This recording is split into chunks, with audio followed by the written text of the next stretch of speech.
നമസ്കാരം. Indian market round അപ്പിന്റെ പുതിയൊരു എപ്പിസോഡിലേക്ക് എല്ലാവർക്കും സ്വാഗതം. കഴിഞ്ഞ ആഴ്ച വന്ന ഒരു പോസിറ്റീവ് റാലിയിൽ ആർക്കൊക്കെ ലാഭം എടുക്കാൻ കഴിഞ്ഞിട്ടുണ്ട്, മാർക്കറ്റ് മുകളിലേക്ക് കുതിക്കുന്ന ആ ഒരു സന്തോഷത്തിൽ ഇരിക്കുകയായിരുന്നെങ്കിൽ അവർക്കൊക്കെ ഒരു ടെൻഷൻ നൽകുന്ന ഒരു മാർക്കറ്റ് മൂവാണ് ഈ ആഴ്ച അവസാനം നമ്മൾ കണ്ടത്. തീർച്ചയായിട്ടും അടുത്ത ആഴ്ച ഇന്ത്യൻ മാർക്കറ്റിനെ സംബന്ധിച്ച് വളരെ നിർണായകമായിട്ടുള്ള ദിവസങ്ങളിലൂടെയാണ് കടന്നു പോകേണ്ടത്. വിദേശ നിക്ഷേപകരുടെ വിൽപ്പനയും ഗ്ലോബൽ മാർക്കറ്റിലെ അനിശ്ചിതത്വവും ചിലപ്പോൾ കളിയുടെ ഗതി തന്നെ മാറ്റിയേക്കാനുള്ള ഒരു സാധ്യതയുണ്ട്. അതുപോലെ തന്നെ താരിഫ് വിഷയത്തിൽ ട്രംപും മോദിയും തമ്മിൽ ഒരു ചർച്ചയ്ക്ക് കൂടി സാധ്യതകൾ തെളിഞ്ഞു കാണുന്നുണ്ട്.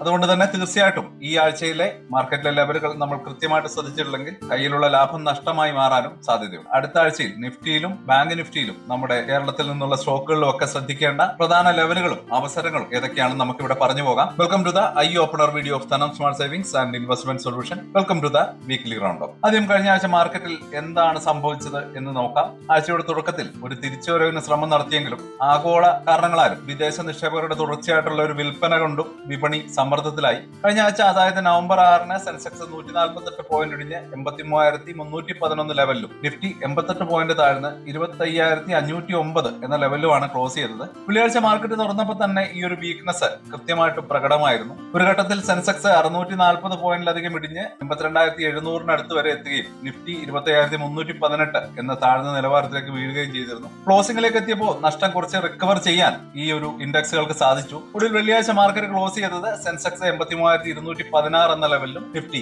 25,492 എന്ന ലെവലിലുമാണ്. ഇതിന്റെ പ്രധാന കാരണം വിദേശ നിക്ഷേപകർ, അതായത് FII ഇന്ത്യൻ മാർക്കറ്റിൽ നിന്ന് തുടർച്ചയായിട്ട് പണം പിൻവലിക്കുന്നതാണ്. നമ്മുടെ ആഭ്യന്തര സ്ഥാപന നിക്ഷേപകർ BIS വലിയ അളവിൽ വാങ്ങിക്കൂട്ടുന്നുണ്ടെങ്കിലും FII വിൽപ്പനയുടെ ആഘാതം മറികടക്കാൻ അതിന് സാധിക്കുന്നില്ല എന്ന് തന്നെ വേണം കരുതാൻ. അതോടൊപ്പം അമേരിക്കൻ സമ്പദ് വ്യവസ്ഥയെ കുറിച്ചുള്ള ആശങ്കകളും ഡോളർ ശക്തിപ്പെടുന്നതും ഇന്ത്യയെ പോലെയുള്ള വിപണികളിലേക്കുള്ള പണമൊഴുക്കിനെ കാര്യമായിട്ട് ബാധിക്കുന്നുണ്ട്. കഴിഞ്ഞ ആഴ്ച മെറ്റൽ, ഫിനാൻസ്, റിയാലിറ്റി ഓഹരികളാണ് പ്രധാനമായിട്ടും വിൽപ്പന സമ്മർദ്ദം കണ്ടത്. ഹിൻഡാൽകോ, ഗ്രാസിം പോലെയുള്ള ഓഹരികളിൽ നല്ല ഇടിവുണ്ടായി. എങ്കിലും ചില ഓഹരികൾ മാത്രം പിടിച്ചു നിന്നത് മാർക്കറ്റിന് ചെറിയൊരു ആശ്വാസം നൽകി. ചുരുക്കി പറഞ്ഞാൽ വ്യക്തമായിട്ടുള്ള ഒരു ദിശയില്ലാത്ത ഒരു റേഞ്ചിനുള്ളിൽ തന്നെ കൺസോളിഡേറ്റ് ചെയ്യുന്ന ഒരു വിപണിയാണ് നമുക്ക് കാണാൻ കഴിഞ്ഞത്. ഇനി അടുത്ത ആഴ്ചയിലെ മാർക്കറ്റിലെ നിർണായക ലെവലുകൾ എന്തൊക്കെയാണ്, മാർക്കറ്റ് എങ്ങോട്ടാണ് പോകുന്നത്, നിക്ഷേപകർ എന്ന നിലയിൽ നമ്മൾ ശ്രദ്ധിക്കേണ്ട പ്രധാന സപ്പോർട്ട് ആൻഡ് റെസിസ്റ്റൻസ് ലെവലുകൾ ഏതൊക്കെയാണ്? ആദ്യമായിട്ട് നമുക്ക് നിഫ്റ്റി 50യിലേക്ക് തന്നെ വരാം. നിഫ്റ്റി 50 ഒരു നിർണായക ഘട്ടത്തിലാണ് നിൽക്കുന്നത്. ടെക്നിക്കൽ ചാർട്ട് നോക്കിയാൽ നിഫ്റ്റിയുടെ തൊട്ടടുത്തുള്ള ഒരു സപ്പോർട്ട് ലെവൽ 25,450 ആണ്. ഇതൊരു പ്രധാന ലെവലാണ്. മാർക്കറ്റ് ഇതിന് താഴേക്ക് പോയാൽ അടുത്ത സപ്പോർട്ട് വരുന്നത്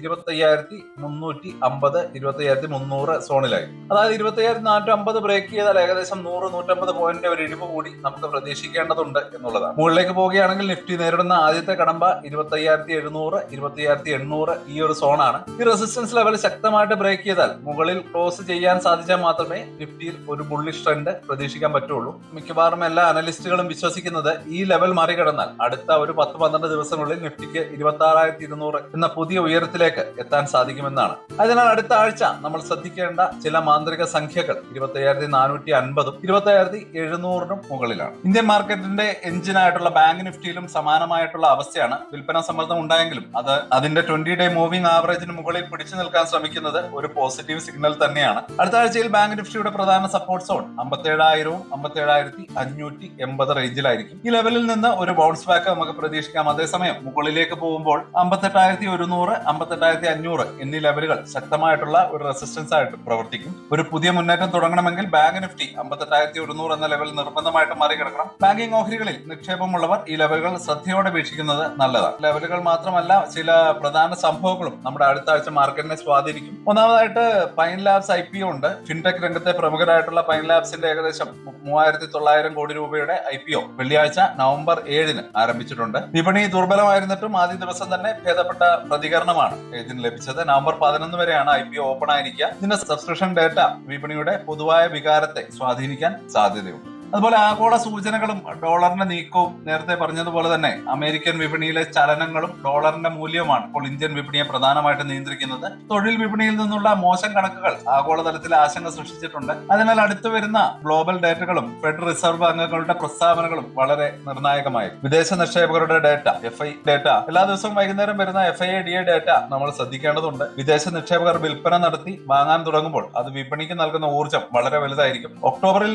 FIIs ബയേഴ്സ് ആയി മാറിയത് വിപണിക്ക് ഒരു പ്രതീക്ഷ നൽകിയിരുന്നു. ഈ ഒരു ട്രെൻഡ് നവംബറിൽ തിരികെ വരുമോ എന്ന് കണ്ടറിയണം. അങ്ങനെ ഒരു തിരിച്ചുവരവുണ്ടായാൽ മാത്രമാണ് മാർക്കറ്റിന് നല്ലൊരു ബുള്ളിഷ് മൊമെന്റം കാണാൻ കഴിയുക. അടുത്തതായിട്ട് കോർപ്പറേറ്റ് ഫലങ്ങൾ. കമ്പനിയുടെ രണ്ടാം പാദ ഫലങ്ങൾ ഇപ്പോഴും വന്നുകൊണ്ടിരിക്കുകയാണ്. പ്രധാന കമ്പനികളുടെ റിസൾട്ടുകൾ അതത് ഓഹരികളിലും സെക്ടറുകളിലും ചലനങ്ങൾ സൃഷ്ടിക്കാനും സാധ്യതയുണ്ട്. കേരളത്തിലെ പ്രമുഖ സ്റ്റോക്കുകൾ നോക്കുകയാണെങ്കിൽ നമ്മുടെ കൊച്ചിൻ ഷിപ്പ്യാർഡ് കേരളത്തിലെ നിക്ഷേപകർക്കിടയിൽ ഏറെ ചർച്ചയാകുന്ന ഒരു ഓഹരിയാണ്. അടുത്തിടെ യൂറോപ്പിലെ ഒരു പ്രമുഖ ക്ലയന്റിൽ നിന്ന് 6 LNG കപ്പലുകൾ നിർമ്മിക്കുന്നതിനായിട്ട് ഏകദേശം 2000 കോടി രൂപയുടെ ഒരു മെഗാ ഓർഡറിനായിട്ടുള്ള ധാരണാപത്രം കമ്പനി ഒപ്പുവെച്ചിരുന്നു. ഇത് കമ്പനിയുടെ ചരിത്രത്തിലെ ഒരു വലിയ നാഴികക്കല്ലാണ്. കമ്പനിയുടെ കൈവശം ഇപ്പോൾ തന്നെ ഏകദേശം 22,000 കോടിയിലധികം രൂപയുടെ ഓർഡർ ഉണ്ട്. ടെക്നിക്കലായിട്ട് നോക്കുമ്പോൾ സമീപകാലത്ത് വലിയൊരു മുന്നേറ്റം നടത്തിയ ശേഷം ഓഹരി ഇപ്പോൾ ചെറിയൊരു കൺസോൾട്ടേഷൻ ആണ് ഉള്ളത്. അടുത്ത ആഴ്ച ശ്രദ്ധിക്കേണ്ട പ്രധാന സപ്പോർട്ട് ലെവൽ ഏകദേശം 1569 1640 രൂപ റേഞ്ചാണ്. ഈ ലെവലിൽ നിന്ന് സപ്പോർട്ട് എടുത്ത് ഓഹരിക്ക് മുന്നോട്ട് പോകാൻ സാധിച്ചാൽ 1990 രൂപ ലക്ഷ്യമാക്കി നീങ്ങാൻ സാധ്യതയുണ്ടെന്നാണ് പല ബ്രോക്കേഴ്സും വിലയിരുത്തുന്നത്.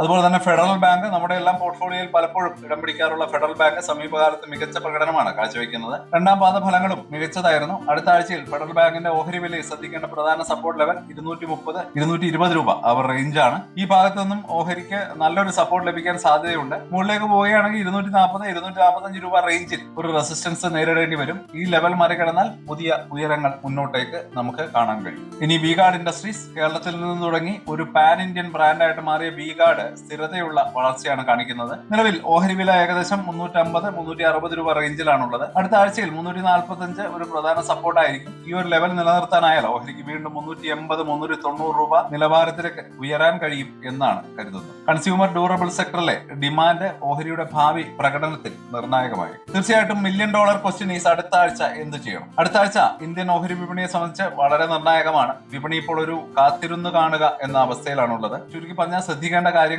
ഒന്നുകൂടി പറയാം. നിഫ്റ്റി 24,450 എന്ന സപ്പോർട്ടും മുകളിൽ 25,700 എന്ന റെസിസ്റ്റൻസും നല്ല രീതിയിൽ റെസ്പെക്ട് ചെയ്യാൻ സാധ്യതയുണ്ട്.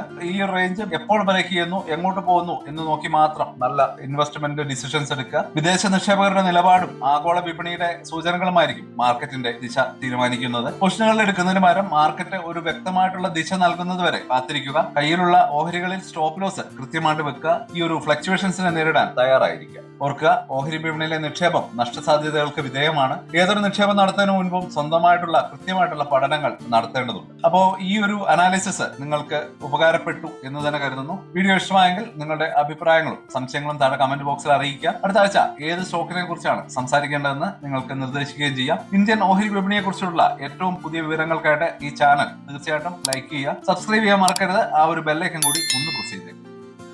സ്റ്റോക്ക് മാർക്കറ്റിലെ ന്യൂസുകളെയും അതുപോലെ തന്നെ അപ്ഡേറ്റുകളെയും ഉൾക്കൊള്ളിച്ചുകൊണ്ടുള്ള ഒരു ഫേസ്ബുക്ക് ഗ്രൂപ്പ് നമുക്കുണ്ട്. ആ ഒരു ഗ്രൂപ്പിന്റെ ലിങ്ക് ഈ വീഡിയോയുടെ ഡിസ്ക്രിപ്ഷനിൽ കൊടുക്കുന്നുണ്ട്. പ്രൈവറ്റ് ആയിട്ടുള്ള ഒരു ഗ്രൂപ്പാണ്. താല്പര്യമുള്ളവർക്ക് ആ ലിങ്കിൽ ക്ലിക്ക് ചെയ്തുകൊണ്ട് ഗ്രൂപ്പിൽ ജോയിൻ ചെയ്യാം. ഏറ്റവും ലേറ്റസ്റ്റ് ആയിട്ടുള്ള ന്യൂസുകൾ നമ്മൾ അതിൽ അപ്ഡേറ്റ് ചെയ്യുന്നുണ്ട്. വളരെ ഇൻഫോർമേറ്റീവ് ആയിരിക്കും. അപ്പൊ ഇത്രയുമാണ് ഇന്നത്തെ വീഡിയോയിൽ ഉൾപ്പെടുത്തിയിരിക്കുന്നത്. അടുത്ത ആഴ്ച പുതിയ മാർക്കറ്റ് വിശേഷങ്ങളുമായിട്ട് വീണ്ടും കാണാം. അതുവരേക്കും ബൈ.